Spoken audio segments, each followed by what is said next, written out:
한마디씩 저를 좀 따라서 하십시오. 거룩하신 부처님께 귀의합니다. 거룩하신 부처님께 귀의합니다.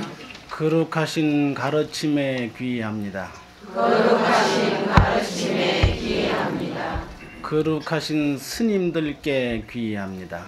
거룩하신 스님들께 귀의합니다.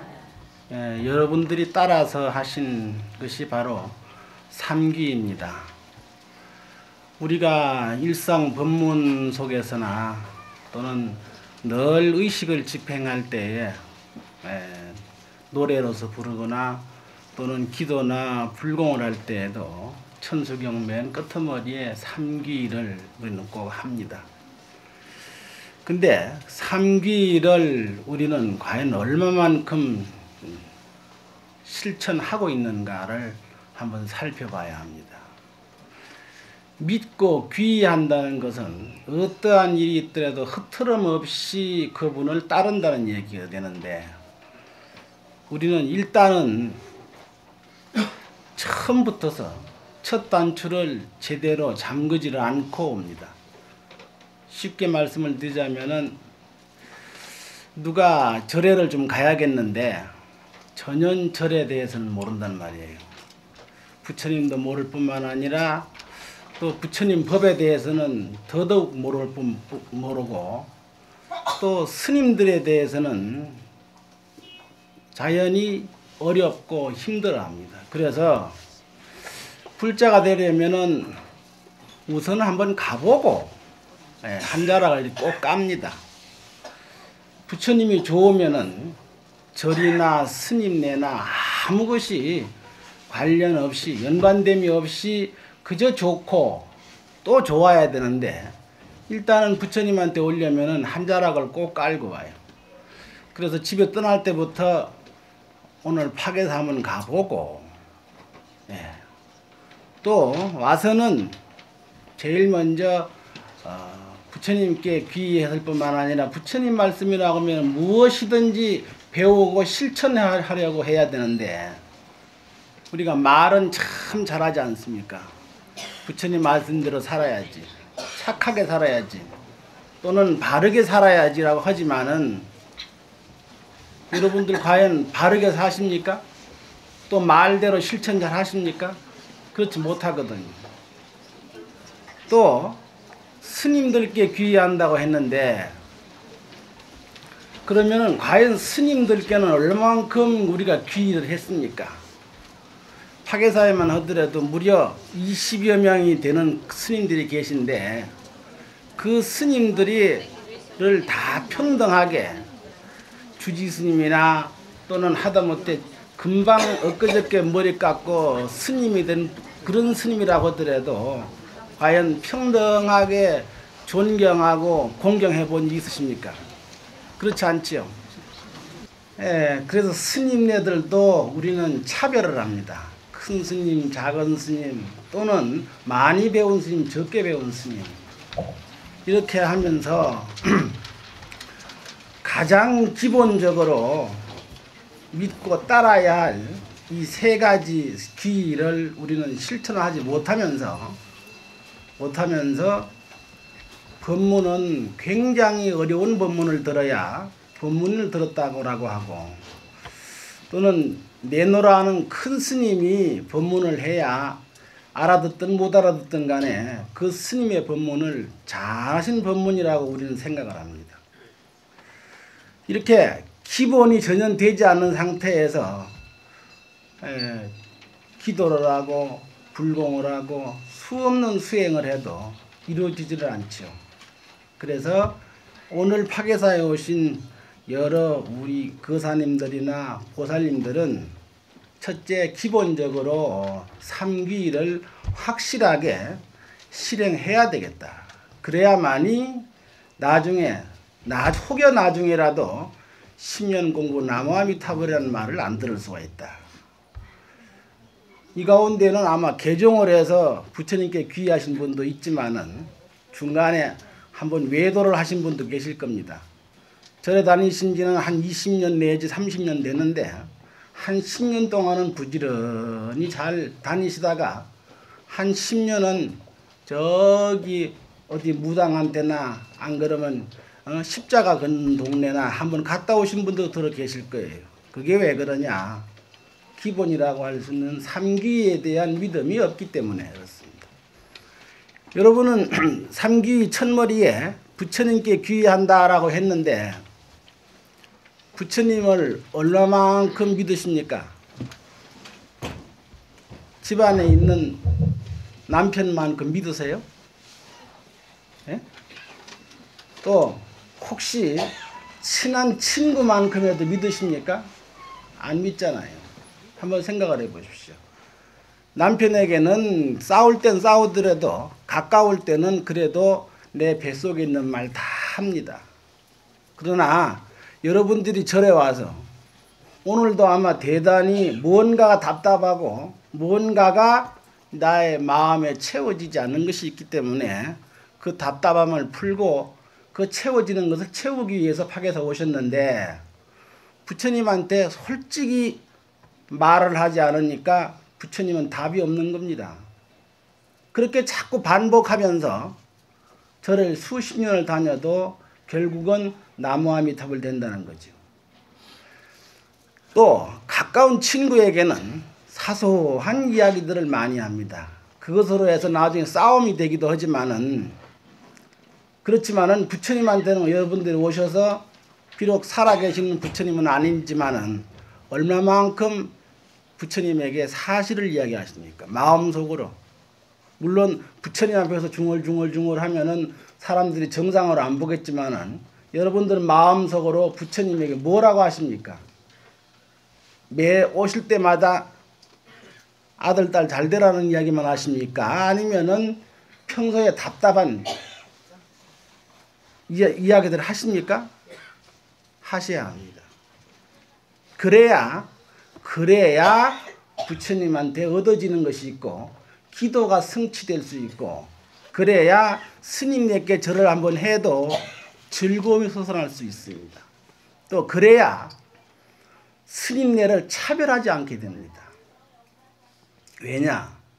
스님네는 여러 가지 어려운 일을 내가 못다한 일들을 먼저 해가는 분들이기 때문에 비록 30년이 되시고 석 달이 되었다고 하더라도 스님네는 똑같은 스님네입니다.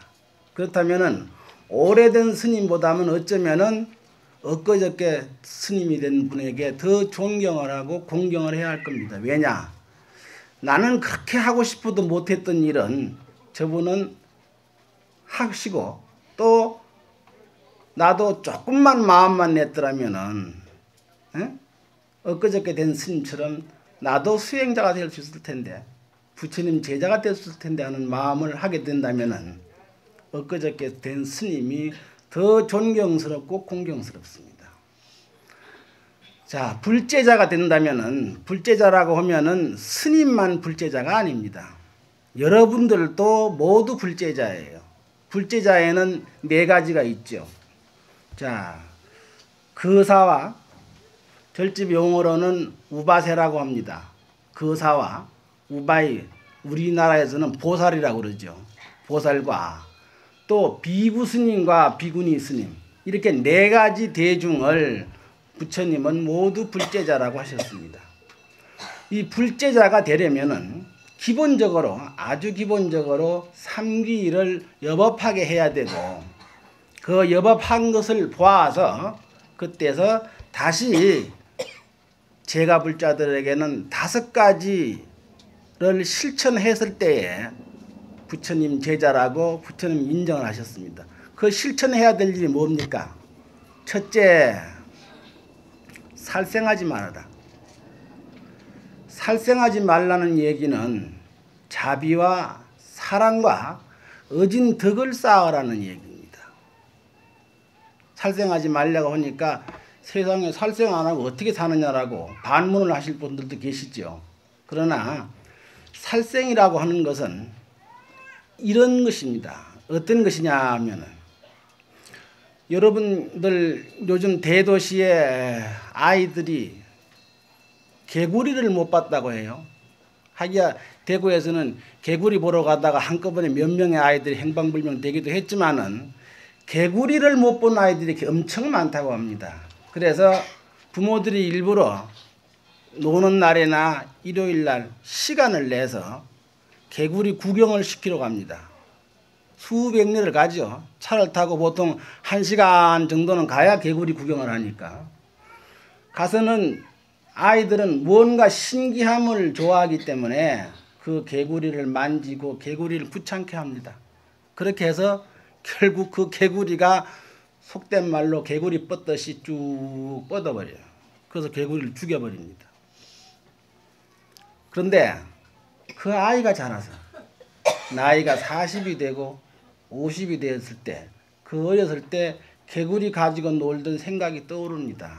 그래서 자기도 모르는 사이에 개구리를 손에 잡고 가지고 놀게 돼요. 그래서 나이가 40이 돼서도 아무 마음속에 죄책감 없이 그 개구리를 죽이게 됩니다. 여러분들 다 경험해 보셨죠? 어렸을 때 우리가 개구리 가지고 얼마나 짓궂게 놀았습니까? 근데 나이가 들어서도 그렇게 한단 말이에요. 조금도 그 개구리에게는 치명적인 거라는 걸 전혀 모르는 채, 이것이 바로 어렸을 때 어머니가 아버지가 보여준 그 개구리가 인이라고 한다면은 나중에 커서 어른이 되어도 그 개구리를 가지고 노는 것이 과가 됩니다. 그게 그때 아주 선하게 살생의 인을 심어주는 거죠. 심어줍니다. 생각을 해보십시오. 어려서부터서 징그러운 고물고물한 개미 한 마리 못 만지는 아이는 나이가 커서도 결국 온열 삼복 중에 병아리 모가지 한번 못 답니다. 그러는 사람은 굉장히 선한 사람들입니다. 근데 어려서부터서 짓궂고 아주 개구장이어서 개구리 한 마리 마음대로 때려 죽이고 개미를 보면 발로 짓밟아 버리고 하는 아이들이 있습니다. 그런 아이들은 자라서 물론 남의 목숨을 탐하는 사람은 되지도 않겠지만은 생명에 대한 존중을 모릅니다. 그건 아마 여러분들이 많은 자녀들을 키워보면서 아마 그거 아실 거예요. 그래서 부처님은 그러한 악한 마음들을 길러두면 안 된다. 악한 것이 여러분들 없죠? 선한 것은 있다고 합니다. 선한 것은 선한 일은 많이 하면은 언젠가는 그 과보로 해서 부자도 되고 출세도 하고 하지만은 악한 것은 없습니다. 악한 것은 왜 없느냐? 원수가 원수를 낳기 때문에, 그것을 불교 용어로 윤회한다고 하기 때문에, 그래서 악한 것은 없다고 합니다. 그래서 덕을 쌓는 일은 첫째, 그 남을 해코지하려는 마음, 다시 말해서 살생하려는 마음이 없어야 나의 제자가 될 수 있다. 또 부처님은 두 번째로 이런 조건을 내거셨습니다. 뭐냐? 훔치지 말라. 훔치지 말라는 것은 비단 남의 목숨을 훔치는 것도 훔치는 거지만은 재물만이 아닙니다. 돈만이 아닙니다. 남이 잘돼 하는 일을 배아파하는 일도 바로 훔치는 일입니다. 옛말에 사촌이 논을 사면은 배가 아파요. 그것도 훔치는 마음이 우리 마음 속에 깔려 있기 때문에 남이 잘 되는 꼴을 보지 못하는 거죠. 그래서 부처님은 항시 보시를 행하라. 보시를 행하라고 했습니다. 지금 우리가 굉장히 어렵게 살고 있죠. 이렇게 어려운 때에 또 며칠 안 있으면 또 선거까지 한다고 난리가 지금 났습니다. 근데 저 자신부터가 표를 찍으려고 하니까 어떤 사람이 그 도둑님이 아닌가 헷갈려요. 그래서 어떤 할머니는 스님 누구를 찍을까요? 보살님 마음대로 찍으십시오. 나는 늙어서 기억력이 부족하니까 그만 짝대기 하나가 제일 기억에 남습니다. 그러니까 한꺼번에 너희를 찍는데 나는 하나짜리만 찍으랍니다. 마음대로 하십시오. 지금 이렇게 우리가 지금 어렵거든요. 그게 왜 그러냐. 평소에 우리가 신용이 없어요. 예. 그래서 하도 신용이 없기 때문에 저 외국에 있는 코 큰 사람들도 이제 한국에는 투자를 안 하려고 한답니다. 투자를 해놓으면은 이놈들 저희들끼리 싸우고 지지고 볶고 해서 서로 갈라먹게 버리고 마니까 부자는 어려울수록 부자가 되지만은 죽어나는 것은 가난한 사람밖에 없단 말이에요. 이것이 바로 훔치는 생각들이에요. 남에게 베풀려고는 절대 하지 않고 그저 챙기려고만 하는 일들이 돈뿐만 아니라 여러분들 자식도 그렇습니다. 자식도. 자, 대한민국에 모두 다 대학 나오면은 그러면 청소는 누가 합니까? 우리 아침이면 쓰레기를 누가 치워줘요? 전부 대학 가버리면은. 또 전부 다 부자 되면은 그러면은 우리는 없는 사람은 어떻게 합니까? 없는 사람도 분명히 있을 텐데. 이렇게 우리는 욕심만 한없이 많습니다. 남이 차를 타면 나도 차를 타야 되고 남이 큰 절에 가면 나도 큰 절에 가야 불자가 된 것이냐 생각을 하고 이 욕심으로 키우는 부처님이 대구에는 한 분 계시지요.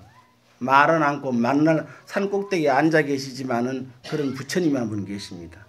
우리가 모두들 그 욕심 많은 부처님도 우리의 욕심으로 인해서 생겨난 부처님이에요. 자, 그래서 부처님은 훔치지 말라. 남한테 좀 베풀어라. 보시를 하라 했습니다.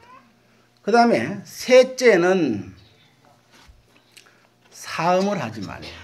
다시 말해서 내 아내 이외에 다른 여인을 생각하지 말고 내 남편 이외에 다른 남자를 생각하지 말라 라고 했는데 우리는 어떻습니까? 그렇지 못하거든요. 또 예의와 순결을 지켜야 되는데 서로 만날 부부싸움의 80%가 바로 이러한 관계에 대해서 싸움이라고 그래요. 나머지 자식을 위하고 없어서 싸우고 이래서 싸우고 하는 건 나머지 불과 20%라고 합니다. 그럼 80%의 부부싸움이 바로 남녀 관계에 대해서 생겨난다는 겁니다. 그래서 부처님은 나의 제자들은 우선 자기의 자신을 자제할 줄 알고 억제할 줄 아는 그런 제자들이 되어야 되겠다.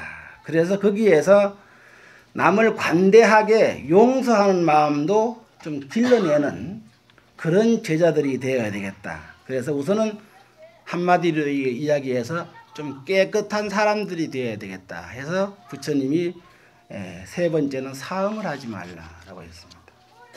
또 네 번째, 거짓말 하지 말라. 여러분들은 아들, 딸을 낳아서 제일 먼저 가르치는 게 뭡니까? 예? 제일 먼저 뭘 가르쳐요? 공부 가르칩니까? 아니잖아요. 제일 먼저 가르치는 게 거짓말이에요. 왜 거짓말이냐? 아이들은 참 부처의 마음입니다. 아이들은 흉내를 낼 뿐이지 먼저 머리가 잘 돌아가서 지가 스스로 지어내서 하지 못합니다. 그렇기 때문에 아이들은 거짓말을 할 줄 모릅니다. 근데 엄마나 아버지가 아들이나 딸에게 뭐라고 했을 때 아이들은 반드시 의문을 제기하죠. 정말이냐고. 그걸부터 우리는 먼저 가르쳐요. 또 이 세상에서 어떤 부부가 부부싸움을 안 해본 부부가 있겠습니까? 저는 안 해봤지만은요. 근데 꼭 싸우면은 공교롭게도 배심원이 있어요. 그 배심원이 누구냐면은 아들, 딸들입니다. 그 이상해. 싸우고 나서 화해할 때 우리 다시는 아들 앞에 싸우지 맙시다. 그러자. 그래 놓고 나중에 싸움이 날 때 보면 꼭 그 앞에 있어요. 그래서 여기서부터서 집에서부터 애들을 벌써 싸우는 일을 우리는 가르쳐요. 애들은 그대로 따라합니다. 국민학교 5, 6학년들이 소풍을 갔는데 소풍 가방 속에 한 70%가 맥주 한 깡씩 들었다고 해요. 예. 그래서 이걸 너가 왜 먹냐 그랬더니 엄마 아빠가 하도 맛있게 먹기 때문에 우리도 한번 먹어보고 싶더라고. 이렇게 하면서 우리는 가정교육이 어떻고 그럽니다. 제가 아는 젊은 부부가 하나 있습니다. 이 사람들은 물론 배우기도 참 많이 배운 사람들이긴 하지만은 신세대예요. 요즘 말하는 신세대. 아직 30들이 안 됐으니까. 하루는 제가 그 친구들이 저를 초대를 해서 스님께 공양을 한번 올리고 싶습니다. 그래서 청을 받고 갔습니다. 갔더니 저 왔습니다 그래요. 남편 되는 사람이. 그러니까 방 안에서 예 어서 오세요 하더라고요. 그래서 뭐 이상해요. 저 왔습니다 그러길래 저는 자기 어머니나 아버지에게 저 왔습니다라고 한 줄 알았는데 목소리가 젊은 여인의 목소리예요. 어서 오세요 하는데 나왔는데 보니까 젊은 친구의 아내였습니다. 이 사람들은 반말을 하지를 않아요. 반드시 존댓말을 하더군요. 그래서 제가 하도 신기하고 이상해서 혹시 그리움 같은 걸 느껴본 일이 없냐 했더니 전혀 그런 일이 없다고 합니다. 근데 그 집에는 8, 8개월 된 아들이 있었는데 이 아이가 반말을 할 줄 몰라요. 반말을 할 줄 몰라요. 그래서 얘는 자라서 유치원에 갈 때 어떤 어려움이 있었냐면은 반말을 할 줄 몰라서 친구 사귀는데 대단한 애로가 있었다고 합니다. 이만큼 우리의 교육은 대단히 소중한 것이죠. 그래서 부처님은 어떠한 일이 있더라도 부부지간에는 거짓말을 하거나 다투지 말아라. 또 이 말 때문에 이 거짓말 때문에 우리가 얼마만큼 주위 사람들에게 피해를 줬습니까? 또 그런 사건들이 우리 주위에는 비일비재했습니다. 심지어 스님도 삼귀에 속하는 스님도 우리는 때에 따라는 가지고 놀았단 말이에요. 아무것이 스님은 참 유명한 스님인데 아주 훌륭한 책도 많이 쓰고 해서 베스트셀러를 해서 수십만 권이 책이 팔리고 전 국민이 아무개 스님 그러면 모르는 사람이 없을 정도로 그렇게 대단한 스님인데 그 스님이 어느 날 갑자기 젊은 여인과 나란히 오솔길을 걸어가는 걸 보고 나니까 그만 속으로 이런 게 치밀어서 세상에 나는 그 스님이 참말로 스님인 줄 알았더니 젊은 여자하고 오솔길을 나란히 걷더라. 그게 말 그 자체는 나쁠 거 없죠. 아주 자연스러운 겁니다. 스님과 보살이 나란히 걸어간다는 거. 그런데 우리는 거기에다가 거짓말이라고 하는 그 나쁜 마음을 하나 딱 연관시켜서 보면은 그 스님이 세상에 그렇게 추악해 보일 수가 없어. 부처님을 대신해서 정말 파괴사 법당에 계시는 관세음 보살님처럼 참 자비한 스님인 줄 알았는데 아이고 저 스님이 젊은 보살하고 삼보를 하더라. 자, 이러한 것도 결국 우리의 거짓말하는 습성에 의해서 스님까지도 매도를 한다 이겁니다. 그래서 진실된 사람이 못되고 신용 없는 사람이 되어버리는 거죠. 마지막으로 5째,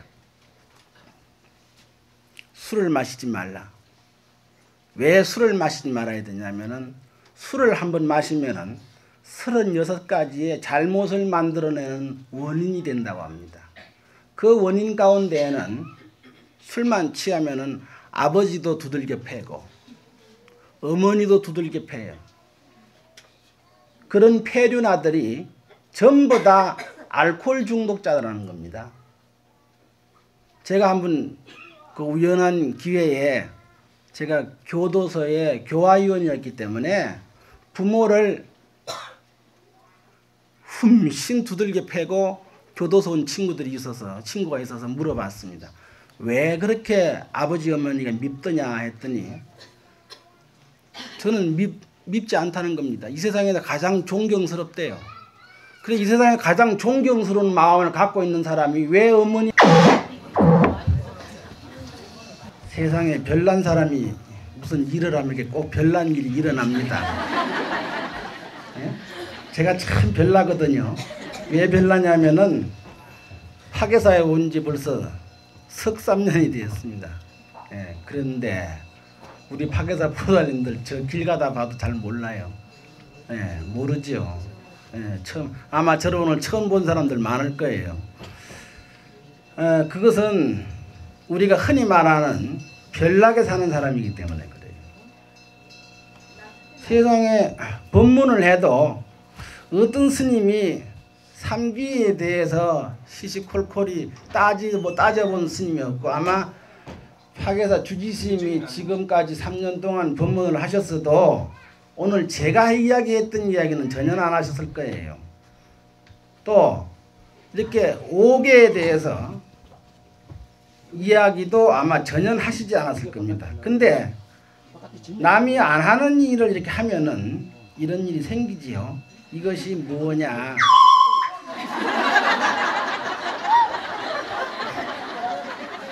이것이 뭐냐 하면은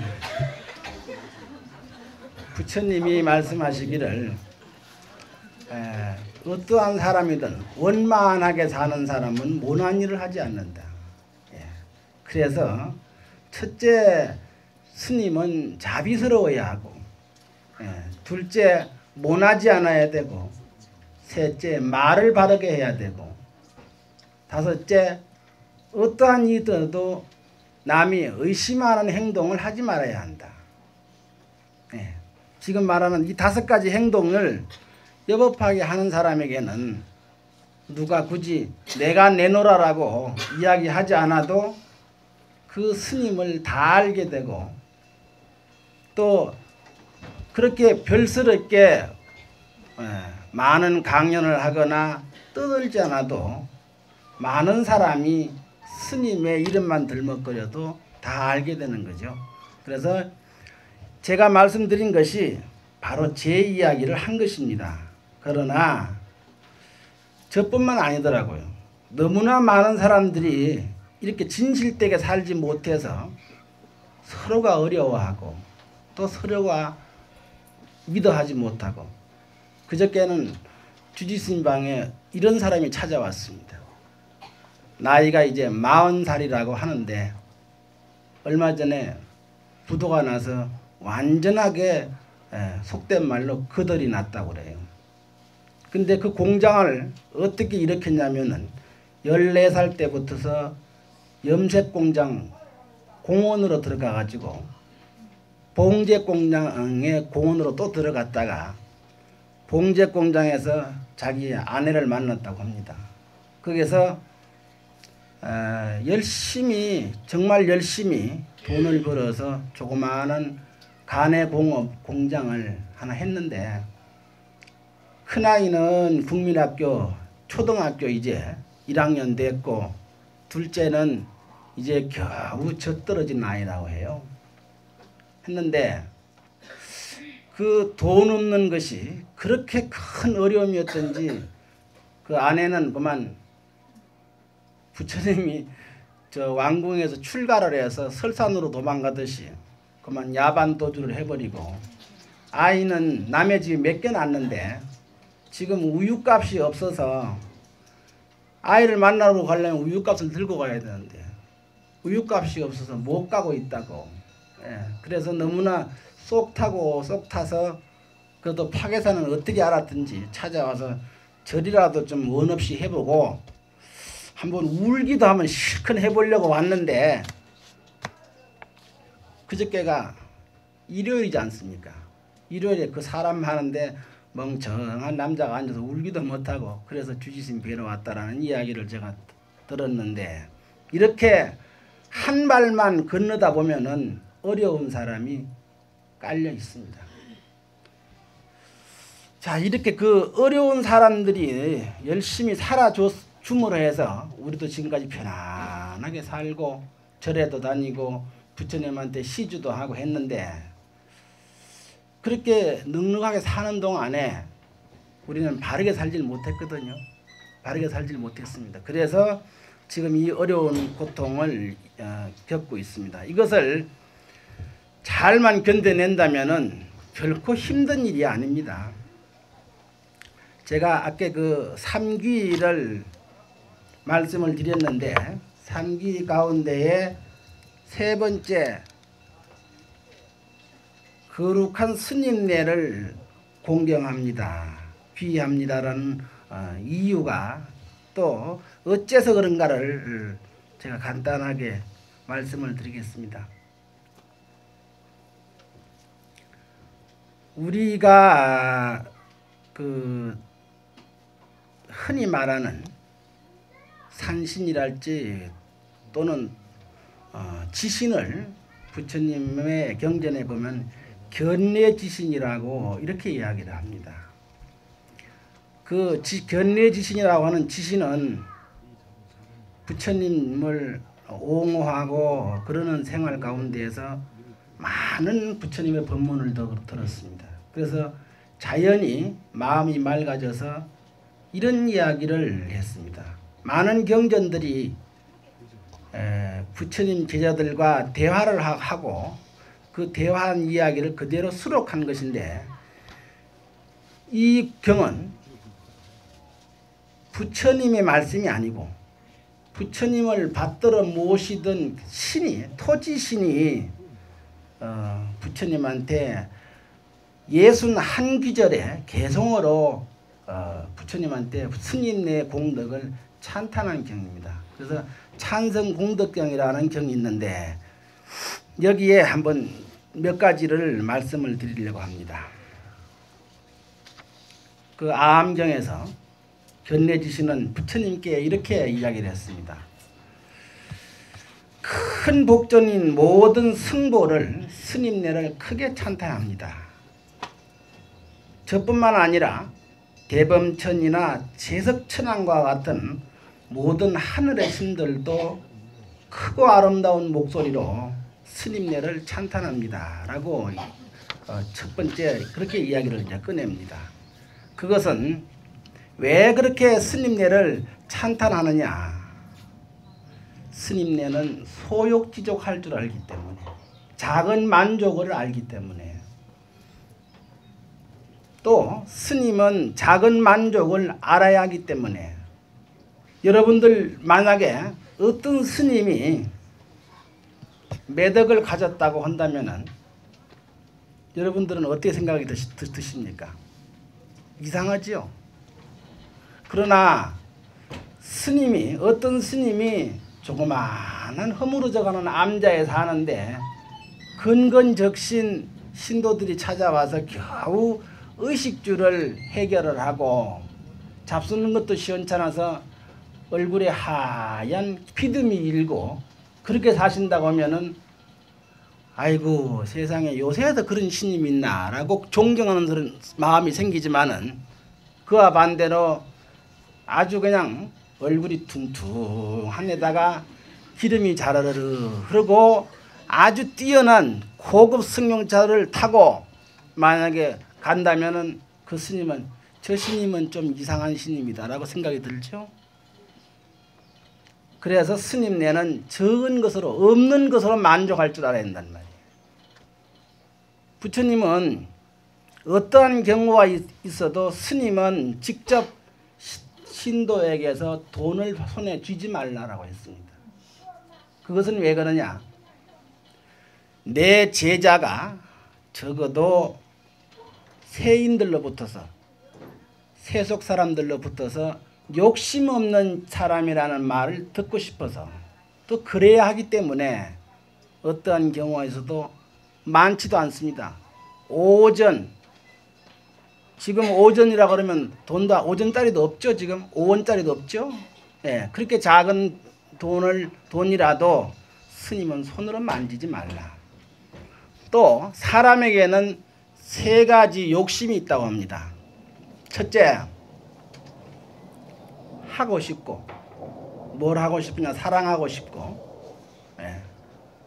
노처녀가 시집 안 간다는 말은 거짓말이라고 할 정도로 우리는 사랑하고 싶고, 또 먹고 싶고, 세상에 먹는 욕심만큼 대단한 욕심이 어디 있습니까? 우리는 수백 달러를 들여가면서도 곰발바닥 먹으러 가고, 예. 뱀 먹으러 가고, 그게 다 어디서 생겨난 일이겠습니까? 먹는 욕심이거든요. 또 노인네일수록 또 먹는 욕심이 대단합니다. 여기 계신 우리 노보살님들은 대단히 죄송한 얘기지만 그 먹는 것 때문에 아들, 손자, 며느리한테 얼마만큼 또 그 눈치 보이지 않는 구박을 받습니까? 예? 밥을 많이 먹으면 많이 먹는다고 구박. 또 노인네들이 또 건강하지 못하니까 잘 체하신단 말이에요. 그럼 쏙 나쁜데 쏙 나쁘다고 구박을 해도 그냥 구박을 하면 밉지가 않은데 은근히 위하는 척 구박을 합니다. 예? 이렇게 먹는 욕심은 우리는 버리지 못합니다. 그 다음에 배부르고 사랑하고 나면은 뭐 또 욕심이 있겠습니까? 갖고 싶은 거 있죠. 재물. 99승 가진 사람이 한 승 가진 것을 탐하는 사람이 바로 우리입니다. 어려서 대학을 나오고 대학을 나올 때 공부를 좀 잘해서 예를 들어서 정치학과를 만약에 갔다고 합시다. 그러면 그 사람은 평생 정치인이 돼가지고 다행히 김 대통령처럼 죽다 살다 하다가 대통령 되면 다행인데 그렇지 못하고 평생 정치꾼이 되어서 죽어가는 사람들이 아마 엄청 많을 겁니다. 예. 그렇게 한번 권리에 맛을 들고 요새 보세요. 그냥 조그마한 동네에 시의원 하나 나오는데 예? 웬만하면 그만 야 요번엔 니 나가라 다음엔 내 나갔구만 그러면 참 좋겠더라고요. 동네 이장 뽑듯이. 그런데 어디 그렇디까? 조그마한 동네 시의원이 뭐 서인 너희 나와가지고 시의원이라는 게 생기기 전에는 그렇게 가깝던 친구고 그런데도 여기 나오면 금방 원수가 집니다. 원수가 져도 그냥 집니까? 요즘은 아주 그 무슨 뭐 모임을 만들고 여러 사람들 앞에서 청중 앞에서 남의 헐뜯는 게 보통 일이고 헐뜯다 되지 않으면은 결국 옛날에 학생 시절에 바람 피웠던 이야기까지 끄집어내 가지고 어떤 대통령 후보는 아들이 좀 비싹 말라서 군대 못 갔다고 해서 대통령 떨어지는 사람도 있습니다.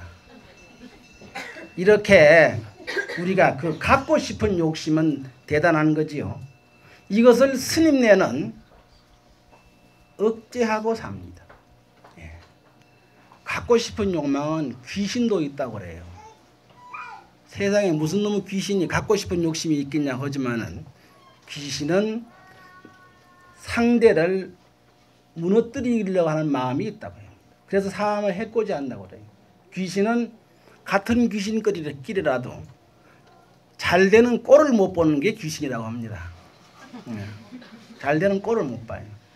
그래서 귀신도 서로 가지려고 하는 욕망이 있는데 스님네는 그러한 마음들을 억제하고 살기 때문에 나는 존경스럽습니다. 라고 그 신은 부처님한테 이야기를 합니다.